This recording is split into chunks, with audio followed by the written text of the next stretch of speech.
Bravo, WWE, bravo. You pulled off an excellent event on Saturday.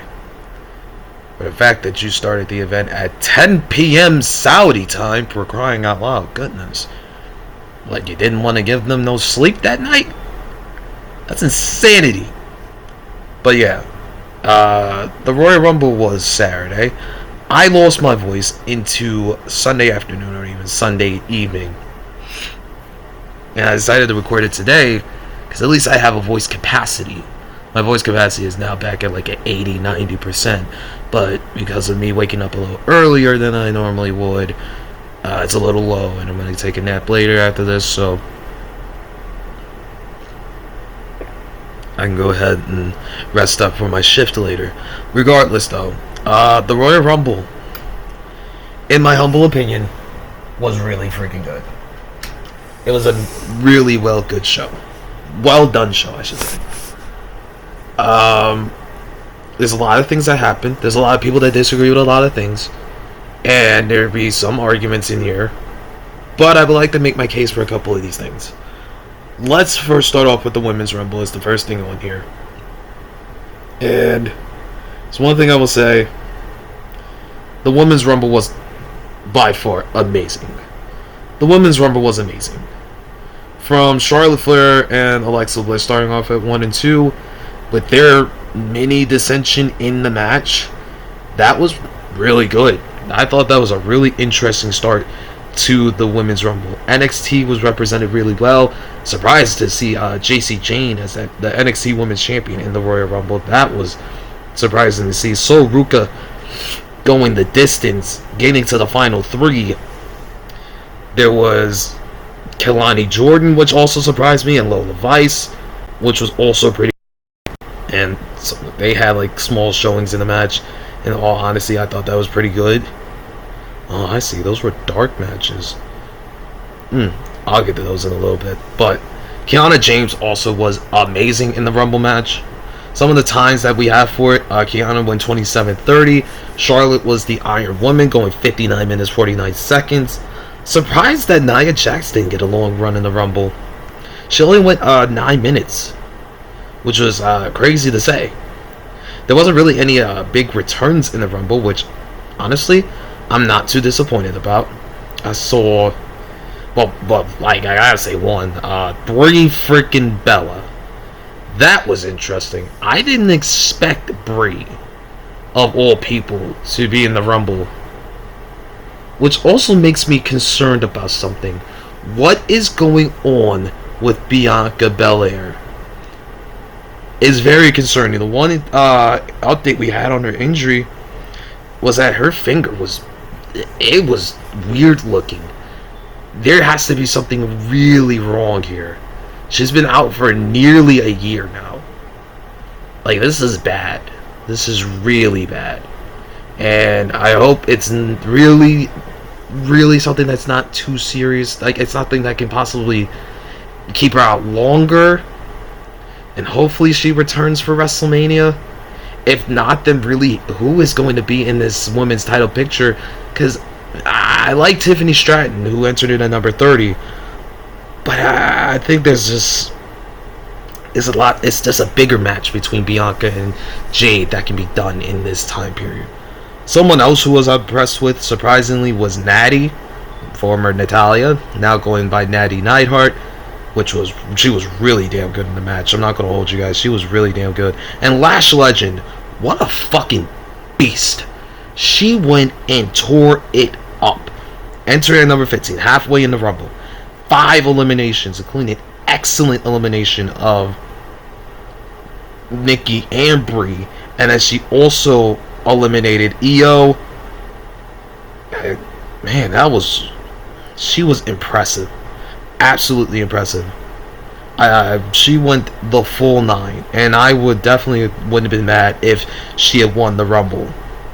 It was super impressive. The final 3 sequence was awesome. They were on the apron, a la 2023 with Rhea, Liv, and I believe Asuka. Yeah, that was it. Asuka, Liv, and Rhea. That was an excellent sequence. Soul was amazing. The Soul Snatcher is a thing of beauty. And her almost coming close to hitting the Soul Snatcher on the apron, but getting knocked off of the apron, pulled down, I should say, by Tiffany Stratton in her return. And then Liv coming through with the Oblivion to win the Rumble. Always the bridesmaid, never the bride. Also, that elimination of Raquel by Liv was incredible. Every person for themselves in the Royal Rumble. Some people forget that. Although it's always been said every single time. But yeah, that was excellent. That was a fantastic Women's Rumble. Probably one of the better Women's Rumble matches we've had. My favorite is still 2023. 2024 is still awesome. I still think also 2018 is really good. But this is right there. This is really right there. Give a couple more Rumbles for the women, and this will be right up there. Right in the next one. From highs to absolute sadness. I said I wasn't emotionally ready for this match because I didn't know what was going to happen. But hot damn, this match was sensational. Like, it's not better than AJ versus Nakamura. I will 100% say that. However, this match is unreal. And the way that it was looking was that Gunther was going to, like, put AJ down physically. After AJ was going for the phenomenal forearm, he was countered on the rope. And just from the moment there, it looked like AJ was just done. And I thought they were going to go for the TKO finish, like Santi pointed out. Which was just insane. I was scared for my life. I'm like, oh my goodness, this is not about to happen. Like, not this way. But AJ had like a spurt. And that spurt was looking amazing. And then the sleepers hit.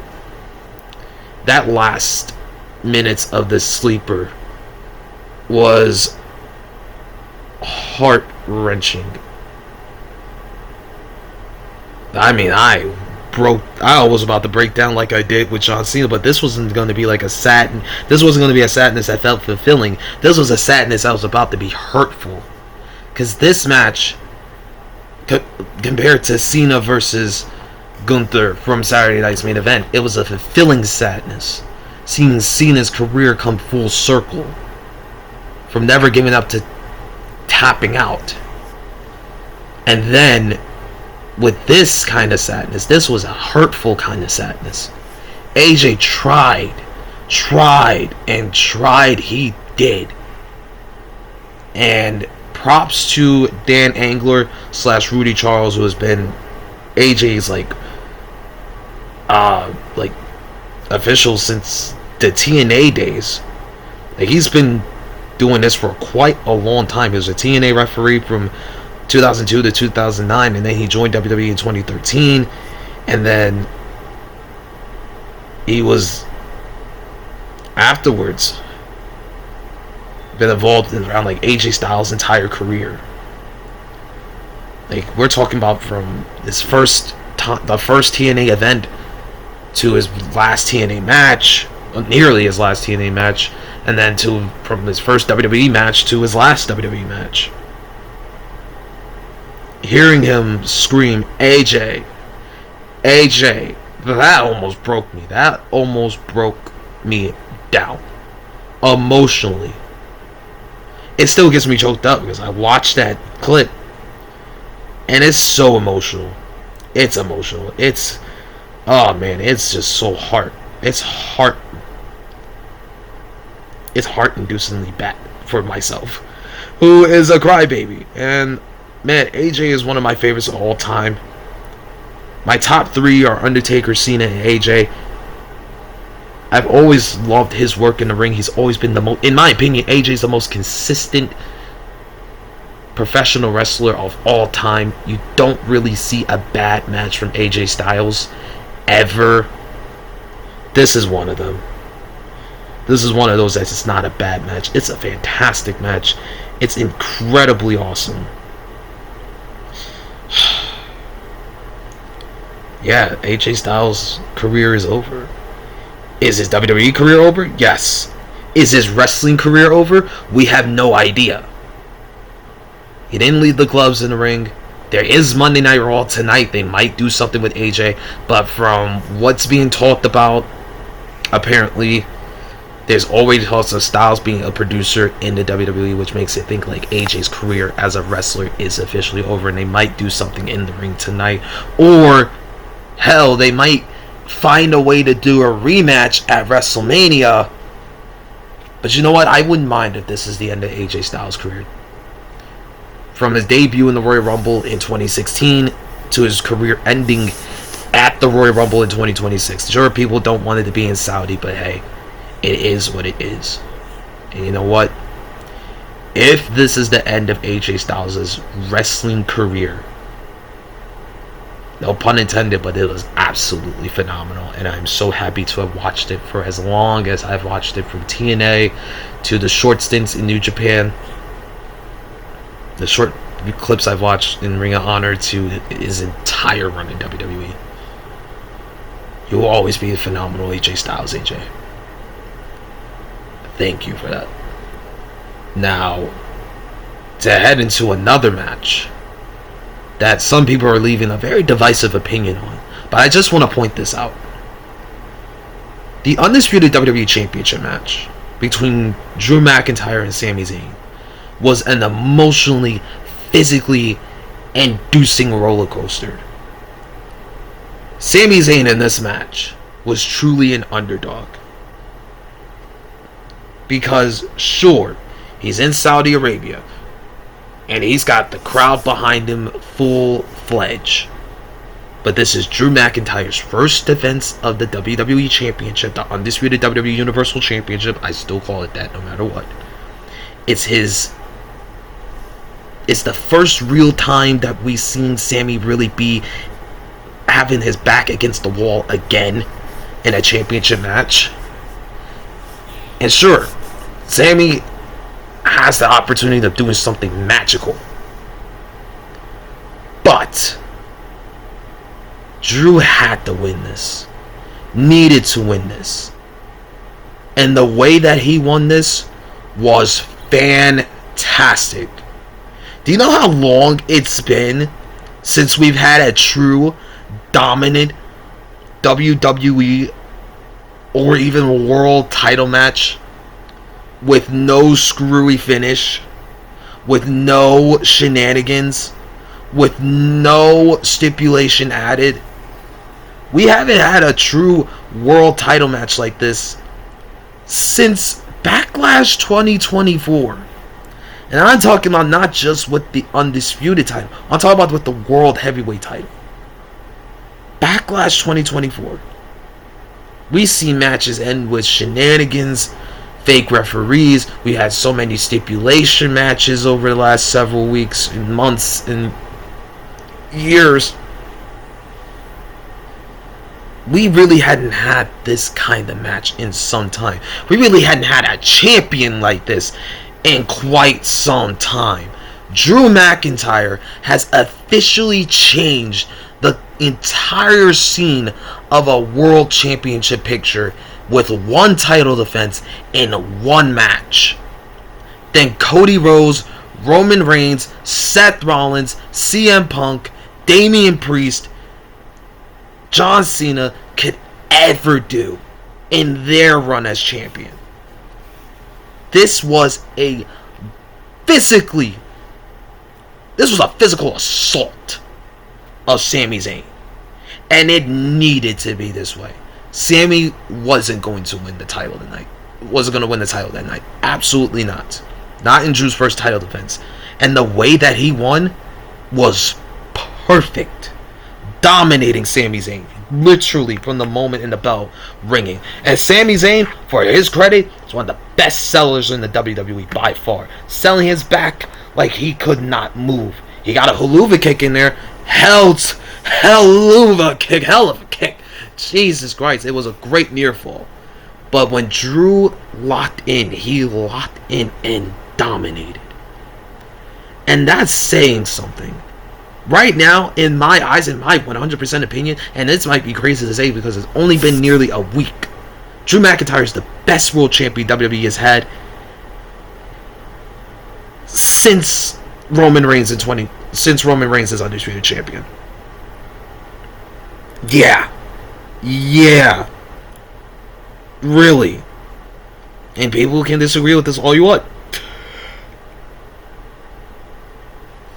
Excuse me. Y'all can disagree with this all you want. But this is an excellent way to change the narrative of a world championship scene, a world championship match. You don't need the bells and whistles of a bloodline rules, steel cage, vision, ying, anything like that. You just need somebody to go out there that can kick ass. And Drew McIntyre kicked Sami Zayn's ass. Now, where does Sami Zayn go from this? I have no idea. Does Sami find a way to get into the title picture again, heading into 42? Yes, I still think Sami Zayn has a picture to get, or has a lane to get into the picture of the WWE title in WrestleMania 42. Because I think he will find a way to get his rematch. They might put him in the Elimination Chamber. Because I think the winner of the Royal Rumble on the men's side, spoiler alert, Roman Reigns, going to go after CM Punk, because there's some unfinished business there. But Sami has a way to get to WrestleMania in the world title picture. Do I think that he wins at Mania? That's up in the air. But for Drew McIntyre, let this man cook. Honestly. Let this man hold on to the title. I think Drew McIntyre can be a year-long world champion. He's earned it. And him being a years-long world champion would not be a bad thing whatsoever. He's earned it. He will change the whole scene of the Undisputed Championship. He would change the whole scene of WWE just like that. And fans will get invested. If he went out there and dominated Sami Zayn like this, look at the things that he can do against Jacob Fatu, maybe even Cody Rhodes, or the SmackDown scene, Randy Orton. Oh man, it's just so many people that Drew can change up in a blink of an eye. And I think he's the perfect... God, the yawns will not stop. I think he's the perfect symbol of what the WWE needs as a world champion in the company. Keep the title on Drew. If you really want to get bold, keep the title on him all the way into WrestleMania 43. That level of dominance then leads to someone who beats him for the first time, like Cody beating Roman, or like Brock losing the title at WrestleMania 31. That'll be deep. But the men's Rumble itself, man alive, I see some divisive opinions on this. I will say though, this was really fun. But it could have been better. In my opinion, this could have been better. Am I disappointed by the winner? No, absolutely not. Roman Reigns winning, for sure. That's perfect. It's Roman freaking Reigns. It doesn't matter what he does.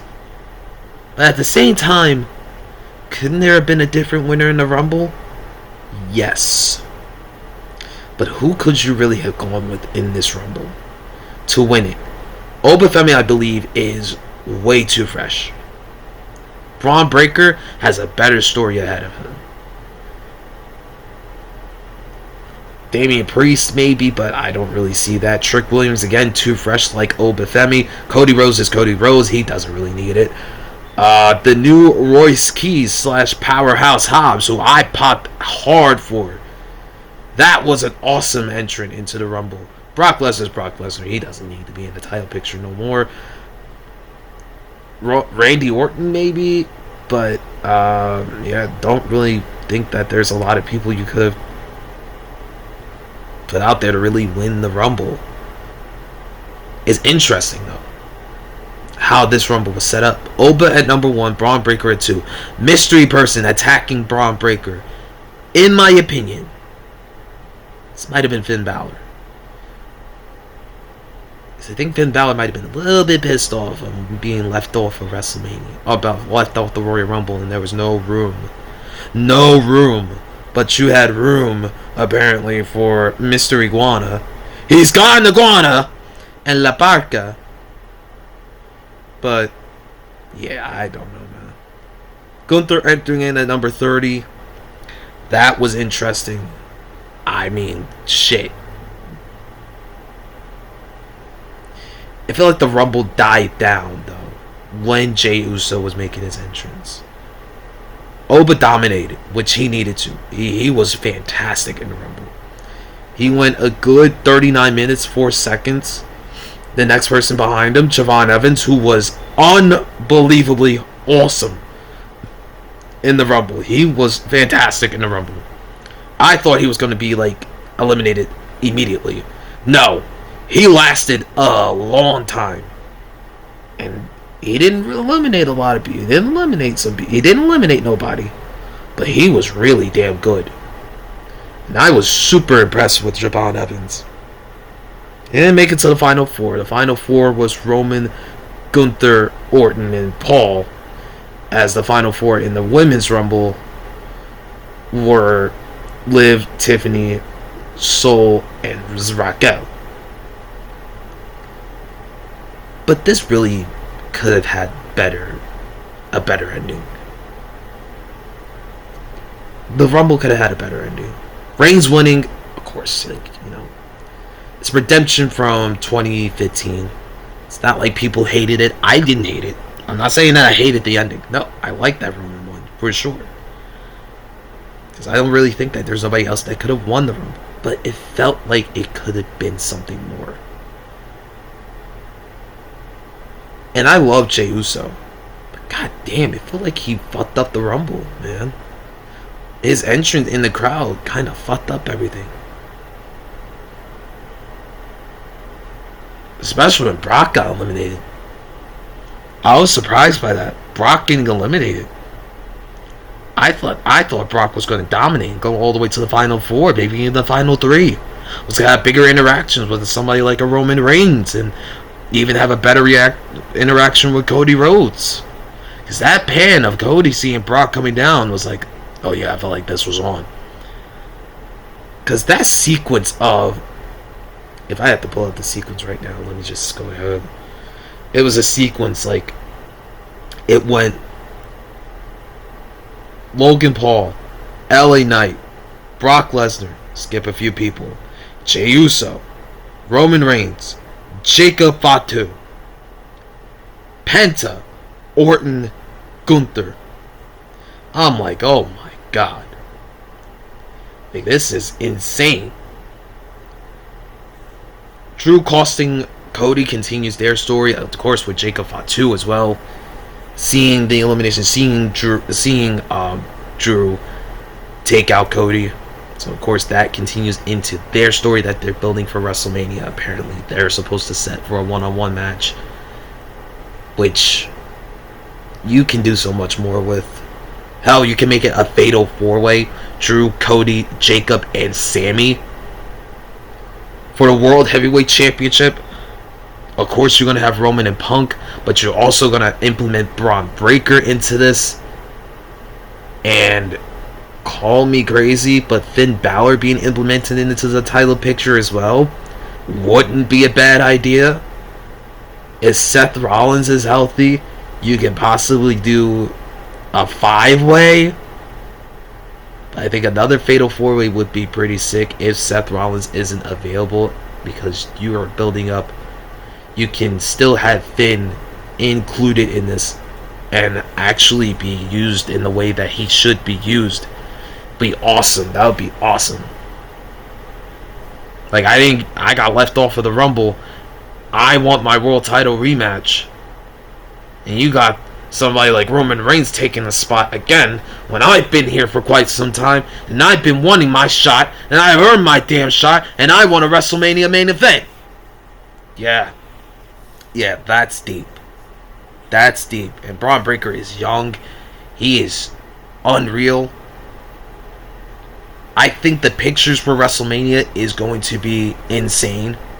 On the women's side, it's almost like it's almost as clear cut as it possibly can be. And tonight on Monday Night Raw, I think we get official confirmation that it's going to be Liv Morgan versus Raquel Rodriguez at WrestleMania. I think Raquel wins the Women's World title. I think it's going to be Liv versus Raquel. We might even get a clearer picture of the World Heavyweight title scene. If not, we might get it heading into Elimination Chamber. I think both world title scenes get officially made in March. Other than that, though, insane. I think the Rumble was really well done. I think the men's Rumble could have been better. All in all, you won't hear me complain too much, though. This was a solid 3.5 out of 5. 4 out of 5, if you want me to be honest. But let me know what you thought about the Rumble in the comments down below. And hey, let me know what you think of this match in particular. Let me know what you thought of this. Did you like the ending of Sammy versus Drew? Did you like the ending of the men's Rumble? Did you like the ending of AJ versus Gunther? And why did you cry? Because I know you cried. And did you like the winner being Liv Morgan of the women's Rumble? Did you like any of the winners? Did you hate some of the winners? I'm willing to have a conversation. Like, comment, subscribe. My voice is almost as shot as it must be. It is 2:08 now as I'm finishing this up. I hope you all have an amazing Monday. I will be tuned into Monday Night Raw before I go into my overnight shift. And I will see you all next time. Peace and love, and enjoy your Monday. And also, happy February. And also, a special shout out to my friend whose birthday is tomorrow. Happy birthday to her.